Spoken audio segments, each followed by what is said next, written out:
예수님께서 주신 이 비유의 말씀을 우리는 잘 알고 있습니다. 그 당시는 농경사회입니다. 농사 지어서 자기가 얼마나 추수를 했느냐를 가지고 자기의 재산을 따지고 자기가 얼마나 부자냐 아니냐를 사람들에게 보여주는 시대였지 않습니까? 어떤 사람이 농사를 지었는데 해마다 수확이 몇 배로 늘었습니다. 예상보다도 더 많은 수확이 들어왔습니다. 창고를 자꾸 지었어요. 쌓고 쌓아도 또 농사 지으면 또 수확이 더 많이 들어와서 또 지어야 되는 일입니다. 손만 대면 황금알이 굴러 들어오는 것 같은 그런 축제를 하는 엄청난 경험을 이 부자가 했습니다. 자꾸 재산이 많아지다 보니까 자기도 모르게 이제 마음이 가득했어요. 생각이 교만해졌습니다. 그래서 어느 날 자기는 혼자서 이런 이야기를 자기 보고 했어요. 속으로, 마음으로 한 이야기입니다. 남에게 한 이야기 아니에요. 뭐라고 했나요? 내 영혼아, 내 영혼아, 뭐라고 그랬어요? 여러 해 쓸 물건을 많이 쌓아뒀구나. 야, 이제 내가 이만큼 재산 모았으면 됐다. 뭐 지금 통장을 보나, 또 뭐 주식에 투자한 것을 보나, 부동산 사는 걸 보나, 자, 내가 이 정도면 됐다 하는 말이죠, 속으로. 야, 그러니 내 영혼아, 이제 먹고 마시고 즐거워하자. 평안히 쉬면서 즐거워하자. 자기 속으로 한 이야기예요. 이만큼 재산 모았으면 뭘 그렇게 땀 흘리며 일하느냐. 이제는 정말 즐기면서 좀 살자. 자기 속으로 한 이야기요. 그러나 사람은 듣지 않았지만은 멀리서도 우리의 생각을 통촉하시는 하나님은 그 내면의 숨은 이야기를 다 들으셨죠. 그 이야기를 들은 하나님께서 뭐라고 하셨습니까? 어리석은 자여, 오늘 밤에 내 영혼을 도로 찾겠다. 내 생명 내가 거두겠다. 그렇다면 내가 쌓아놓고 은근히 교만해하며 즐기자고 한 그 재산 누구 것이 되겠느냐? 하나님께서 책망하셨어요. 그리고 그날 밤에 그 영혼을 불러가셨습니다. 여러분, 이 비유를 보면 이 부자는 네 가지를 몰랐어요. 네 가지에 대해서 무지했습니다. 우선 첫째는요, 자기 재산의 주인이 자기가 아니라는 것을 몰랐습니다. 자기는 주인이 아니에요. 자기는 관리자예요. 주인은 하나님이에요. 하나님이 세상에 살 동안 잠깐 자기에게 맡겨놓은 것에 지나지 않습니다. 그럼에도 불구하고 이 사람은 자기가 주인인 줄 착각했어요. 자기 것인 줄 알았어요. 자기 손에 있으니까 내 것이라고 하는 단순한 사고방식에 젖어 있었습니다. 이 멍청한 짓이거든요. 성경을 보면 역대상 29장 11절 천지에 있는 것이 다 주님의 것이로소이다. 부도 귀도 하나님으로부터 오는 것입니다. 분명히 못을 박아서 이야기했어요. 천하에 있는 모든 것이 하나님의 것이지 어느 누구의 것이 아니라고 그랬어요. 부합니까? 그 부도 하나님에게서 그 온 것이고 그 사람에게 잠깐 하나님이 위탁한 것이라고 말합니다. 권세가 있습니까? 그 권세 자기 것이 아니요, 하나님이 잠깐 얼마 동안 그에게 맡겨 위탁하게 한 것입니다. 그러므로 내가 주인이 아니라고 말이에요. 겸손하게 두려워 떨면서 청지기로서 역할을 감당해야 되는데 이 부자는 자기가 주인인 줄 착각했어요. 두 번째로 그가 무엇을 몰랐느냐? 재물을 쌓고 즐기는 데만 사용했지 그거보다 더 중요한 일에 사용해야 된다는 사실을 몰랐어요. 더 중요한 일이 뭡니까? 그 재물을 자기에게 맡겨주신 하나님의 의도대로 선하게 쓰는 것입니다. 더 중요한 목적이 있었어요. 그런데 그 목적을 몰랐어요.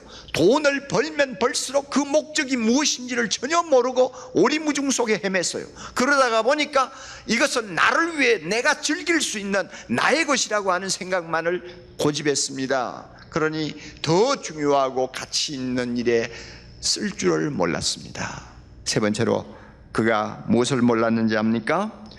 쌓아놓은 재물이 자기 생명을 연장하지도 못하며 보장하지도 못한다는 것을 몰랐습니다. 쌓아놓고 그날 밤 그는 죽었습니다. 쌓아놓은 재물이 자기를 오래 살게 하지 못했어요. 아무리 즐기고 건강관리하고 아무리 모든 면에서 노력해도 자기 생명은 자기 마음대로 하지 못한다는 것을 이 부자가 몰랐어요. 그리고 네 번째로 그가 몰랐던 것이 있어요. 자기가 하나님 앞에 서면 빈털터리가 될 것이라는 것을 몰랐어요. 땅에 있는 곳간에는 잔뜩 쌓아놓고 있었는데 막상 천국에 가보니 빈손이야.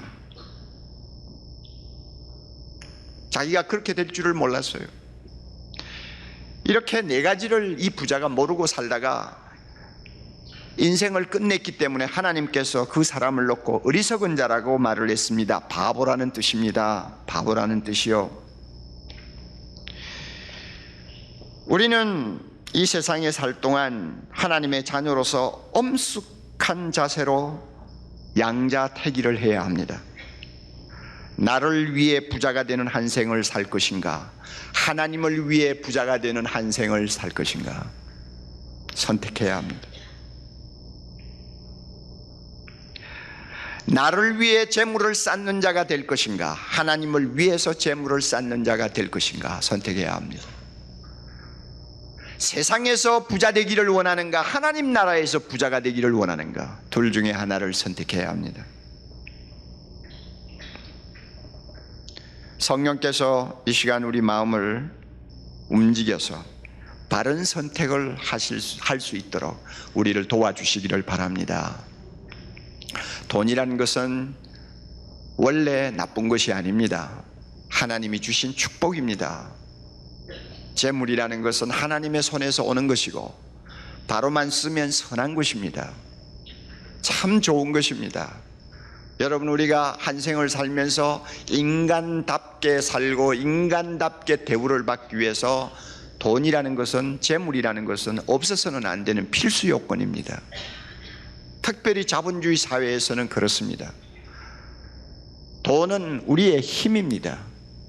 돈은 우리가 사람으로서 살 수 있는 자격을 갖추어 주는 중요한 요소입니다. 우리는 돈을 부정적으로 보지 않습니다. 돈 없이 자녀들을 어떻게 교육시킵니까? 돈이 없이 어떻게 가정을 행복하게 꾸려갈 수 있습니까? 돈이 없이 우리가 어떻게 인간답게 여가 생활을 좀 하며 또한 좀 여유를 가지고 살 수 있겠습니까? 돈이 없으면 어떻게 선한 일에 우리가 조금이라도 손을 쓸 수 있겠습니까? 돈이 있어야 되잖아요. 돈이 중요한 것입니다. 우리가 돈을 천하게 여기든지 돈을 정죄하면 안 됩니다. 우리가 열심히 일하는 목적도 어디에 있습니까? 내가 수고한 것만큼 대가가 돌아온다고 하는 기대가 있기 때문에 아침부터 저녁까지 뛰는 것 아닙니까? 이것은 하나님이 주신 분복이요, 중요한 것입니다. 수고한 것만큼 우리는 거두게 되어 있고 눈물로 씨를 뿌리는 자는 그만큼 기쁨으로 수입을 얻을 수 있도록 해주신 것이 하나님의 법칙입니다. 반면에 이 돈은 불의한 재물이 될 수도 있습니다. 오늘 자본주의 사회에서는 이 재물이라는 것, 돈이라는 것은 단순한 지폐가 아닙니다. 단순한 수표가 아닙니다. 그 이상의 의미와 그 이상의 힘을 갖고 있습니다.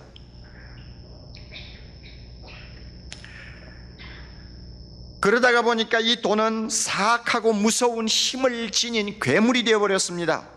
그래서 우리의 정신을 지배하는 폭군으로서 군림하기 시작했고 우리의 가치관을 제 마음대로 결정하는 괴물이 되어가고 있습니다.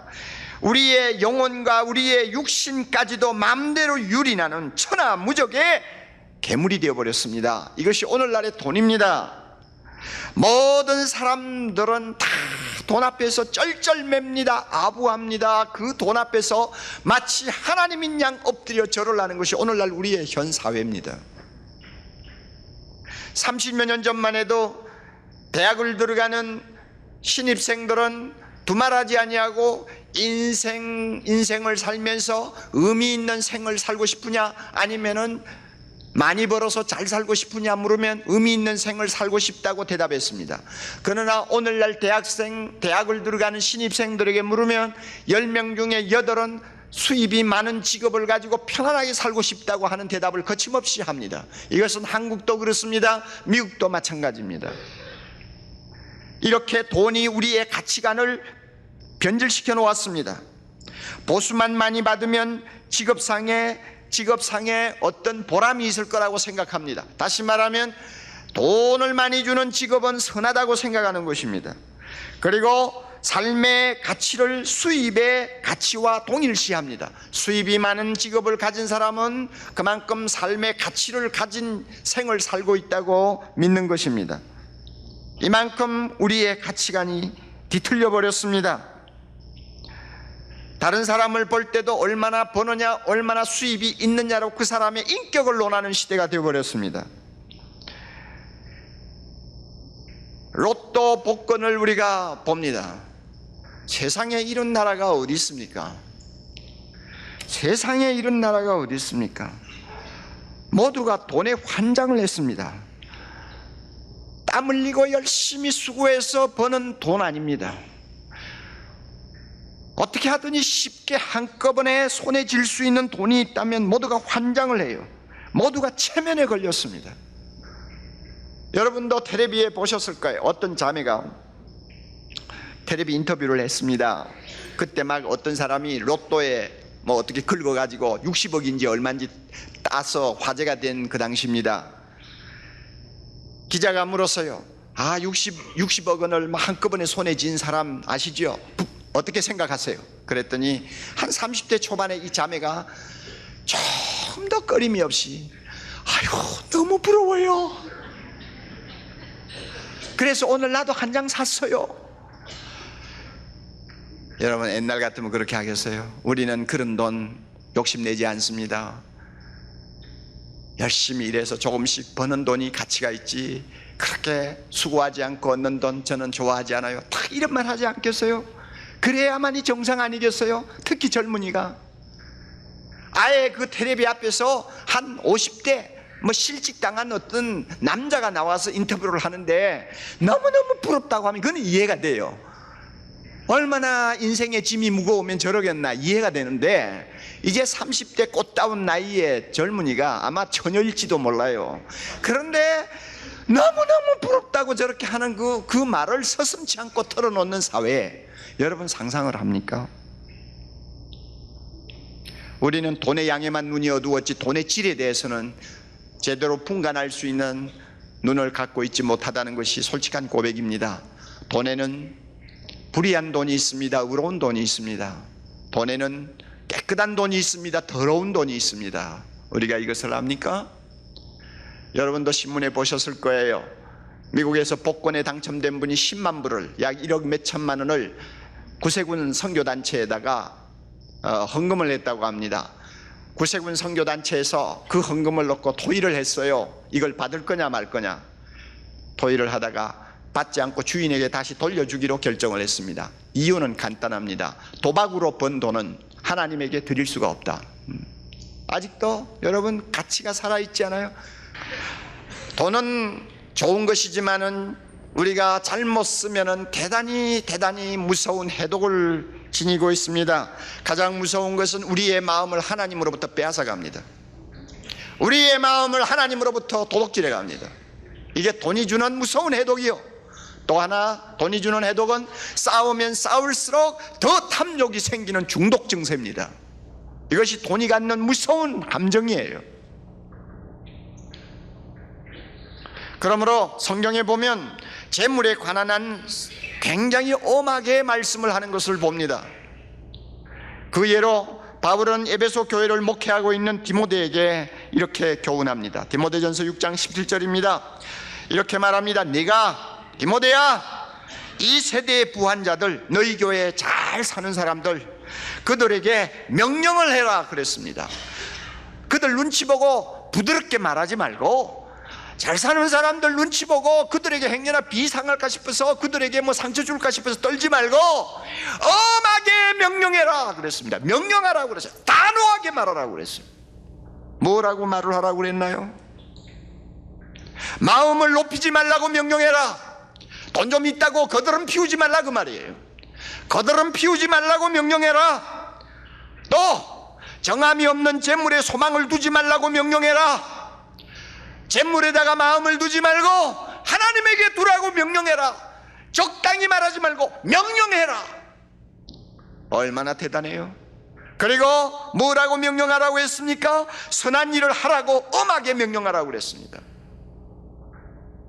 그렇게 명령해서 들으면 하나님에게 순종하고 복을 받는 자들이 될 것이고, 안 들으면 하나님을 거역하고 하나님에게 채찍맞는 사람이 될 수밖에 없죠. 그만큼 돈 문제는 성경이 엄하게 다룹니다. 이유가 있어요. 돈에는 그만큼 위험한 요소가 들어있기 때문에 그렇습니다. 자, 그러면 여러분, 우리가 세상에 살 동안 많은 재물을 다룹니다. 많은 재물을 다뤄요. 한 달에 200만 원씩 번다고 해도 30년 벌면 7억 2천만 원이 됩니다. 적은 돈이 아니에요. 여러분, 많은 돈을 우리가 다루고 있잖아요. 이 돈을 하나님이 주셔서 우리가 참 인생을 살면서 사용하는데, 우리가 이렇게 재물을 다루면서 어떻게 하면 하나님께 대하여 부요한 자가 될 수 있을까요? 부자처럼, 성경에 나오는 부자처럼 빈털터리가 되어서 하나님 앞에 서는 자가 아니라 하나님 앞에 부자가 되어서 설 수 있는 길이 뭘까요? 우리가 이 문제를 한번 생각해 봅시다. 저나 여러분이나 그런 사람이 되어야 되지 않겠습니까? 하나님께 대하여 부요한 자가 된다는 뜻을 우리가 먼저 좀 검토할 필요가 있습니다. 우리 대충 무슨 뜻인지 감을 잡아요. 그런데 예수님의 말씀을 맺고 정리를 해보면 이런 것이구나 하는 것을 알 수 있습니다. 마태복음 6장 20절에 예수님께서 보물을 하늘에 쌓아두라고 했습니다. 그러니까 하나님께 대하여 부요한 자가 된다는 것은 나에게 보물이라고 할 수 있는 재물을 하나님 나라에 쌓는 것이다, 이렇게 해석할 수 있어요. 또 마태복음 6장 30절에는 33절에는 하나님의 나라와 그의 의를 구하라고 그랬습니다. 그러니까 하나님의 나라가 이 땅에 임하기를 원하고 그 일을 위해서 우리가 우선적으로 재물을 사용하는 것이 하나님께 대하여 부요한 자가 되는 것이다, 이렇게 말할 수 있습니다. 마태복음 25장 20절에는 5달란트 비율을 가지고 그 5달란트를 가지고 장사 잘해서 10달란트를 만들어 주인에게 돌리는 것을 이야기합니다. 하나님께서 나에게 재물을 얼마 주시고 평생을 살게 하셨습니다. 그 재물을 선한 일에 잘 활용하도록 사용해서 나중에 하나님 나라에 그 재물이 배로 증식해가지고 하나님의 손에 들려지도록 하라, 그 이야기인 것 같습니다. 또 어떤 성경에는 보면 선한 사업에 부하고 나눠주기를 좋아하는 것이라고 정의합니다. 이런 여러 가지 말씀을 우리가 종합해 보면 하나님 앞에 하나님에 대하여 부요한 자가 되는 것이 뭐냐? 이 세상에 있는 재물을 하나님이 원하는 일에 바로 써서 내가 하나님 앞에 가서 섰을 때 내가 세상에서 한 그 모든 일들을 통해 하나님께 칭찬받는 것을 말합니다. 하나님이 흡족해 하시도록 하는 것을 말합니다. 이것이 하나님께 대하여 부요한 자가 되는 것입니다. 우리 모두가 그렇게 되어야 되지 않겠어요? 내가 수고해서 번 것이니까 내 마음대로 할 수 있다는 태도는, 이것은 아주 저질적인 사고방식입니다. 기독교 사상이 사회 밑바닥에 깔려있는 선진국에 가서 보아도 그 선진국에서는 내가 벌었으니 내 마음대로 쓴다 하는 것은 아주 저질적인 사고로 인정을 합니다. 예수 안 믿는 사람들도 그렇게 취급을 해버립니다. 지금 세계에서 가장 갑부라고 흔히 말을 하는 빌 게이츠의 경우를 좀 봅시다. 그는 자기가 만든 빌 앤드 멜린다 재단에다가 1998년도부터 자기 재산의 60%를 기부하고 있습니다. 그가 그렇게 많은 액수를 기부해서 가난한 자 교육사업, 복지사업에 투자하는 이유가 있었습니다. 선배 기업인이 한 번은 자기를 찾아와서 이렇게 충고했다고 합니다. 빌, 너 그 많은 돈을 은행에 처박아 두는 것이야말로 자네가 돈으로 할 수 있는 가장 불행한 일이라는 것을 꼭 기억하게. 그 많은 돈을 은행에 쌓아두기만 하는 것, 당신이 돈 가지고 할 수 있는 가장 불행한 일이다. 그 말에 빌 게이츠가 정신이 번쩍 들었어요. 그래서 그때부터 자기 재산의 60%를 내놓기 시작했습니다. 여러분, 세계적인 재벌에게만 해당되는 말이 아니에요. 우리에게도 다 해당이 되는 말입니다. 저는 우리 가운데서 나이로 봐서는 인생을 살 만큼 사셨고, 또 어떻게 보면은 하나님 앞에 설 날이 상당히 가까워 왔는지도 모를 정도의 위치에 있으면서도 계속 은행에 저금할 생각만 하고 있고 주식 투자하고 저 충청도 지금 행정 수도가 옮기니까 거기에 무슨 토지 살 생각만 하고, 이렇게 여러분이 생각이 온통 자기 가진 재산을 가지고 그런 데만 신경을 쓰고 계시는 분 있나요? 이것만큼 하나님이 여러분에게 주신 재물을 잘못되게 사용하는 거 없습니다. 이건 불행한 이야기예요. 쌓아놓기만을 생각하는 사람, 불행한 사람이에요. 예수님이 비유로 말씀하신 어리석은 부자와 맞먹을 정도로 바보 같은 짓이에요.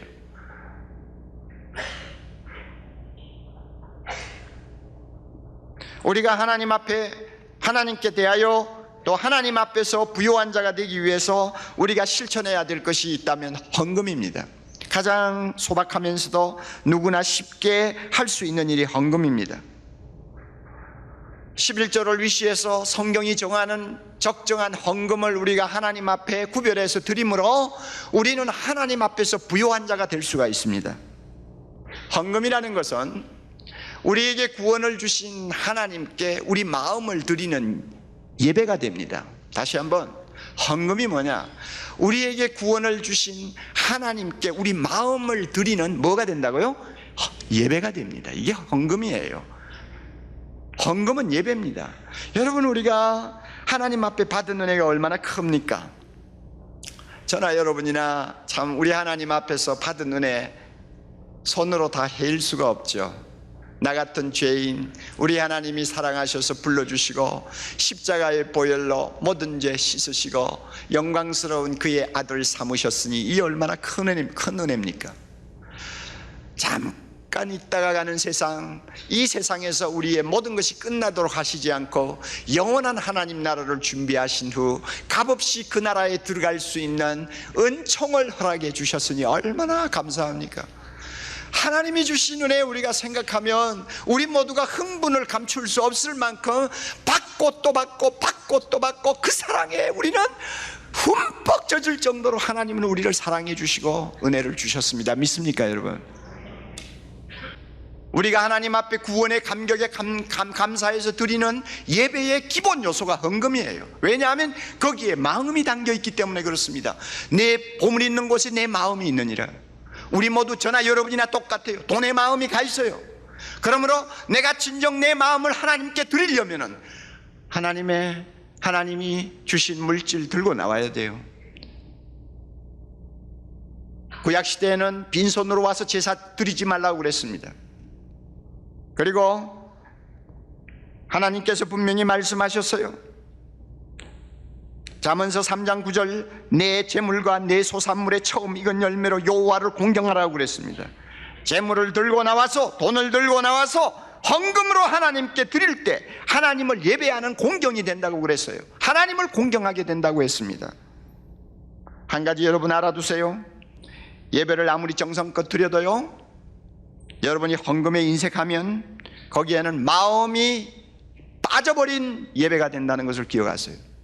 하나님이 기뻐하시는 진정한 예배일 수가 없습니다. 헌금이 왜 중요하냐? 헌금은 우리가 하나님의 선한 일에 동참하는 헌신이 되기 때문입니다. 헌신입니다. 하나님의 선한 일에 우리 자신을 드리는 헌신입니다. 우리의 소원이 무엇입니까? 하나님의 소원이 무엇입니까? 하나님의 이름이 높임을 받으시는 것입니다. 할렐루야. 우리의 소원이 뭡니까? 하나님의 뜻이 이 땅에 이루어지는 것입니다. 할렐루야. 우리의 소원이 뭡니까? 하나님의 나라가 이 땅에 완성되는 것입니다. 그 일을 위해서 우리는 복음을 전해야 합니다. 복음을 빈손 들고 전할 수 있습니까? 선교사 하나 보내는데 돈이 얼마나 필요한지 여러분 아세요? 세계 복음화를 위해서 우리가 얼마만큼 투자해야 되는지 아세요? 하나님의 뜻이 이 땅에 이루어지기 위하여 우리는 이웃을 봉사해야 합니다. 가난한 이웃, 병든 이웃들을 봉사해야 됩니다. 입으로만 봉사하고 입으로만 사랑을 실천할 수 있습니까? 안 되잖아요. 우리 후손들을 믿음으로 잘 양육하고 교육해야 합니다. 후손 교육이 빈손 가지고 됩니까? 안 되죠. 얼마나 막대한 재산이, 얼마나 막대한 재물이 들어가야 되는지 여러분 아시잖아요. 우리가 이렇게 하나님께 드리는 마음을 바치는 예배, 하나님의 일에 동참하는 헌신으로서 헌금을 제대로 하면 우리는 세상의 재물을 영원한 보화로 바꾸는 일을 할 수 있습니다. 믿습니까? 세상의 화폐를 천국의 화폐로 환전할 수 있습니다. 믿습니까? 우리는 재물을 죽을 때 직접 가지고 가지 못하지만 먼저 재물을 하나님의 나라로 보낼 수가 있습니다. 그래서 내가 죽어 하나님 앞에 설 때 나는 하나님께 대하여 부요한 자로 설 수 있습니다. 우리 모두가 그렇게 돼야 되지 않겠어요? 하나님께서 우리 모두에게 바른 선택을 할 수 있도록 은혜 주시기를 바랍니다. 세상에서 부자 되는 것보다 하나님 나라에서 부자 되기를 바라는 우리 모두 되기를 바라고, 나를 위하여 부자 되는 것보다도 하나님께 대하여 부자 되기를 원하는 그런 심정을 가지고 우리가 이 세상을 살면서 정말로 주님의 나라에 가서 신나게 우리 손잡고 춤추는 그런 날이 올 수 있기를 바랍니다.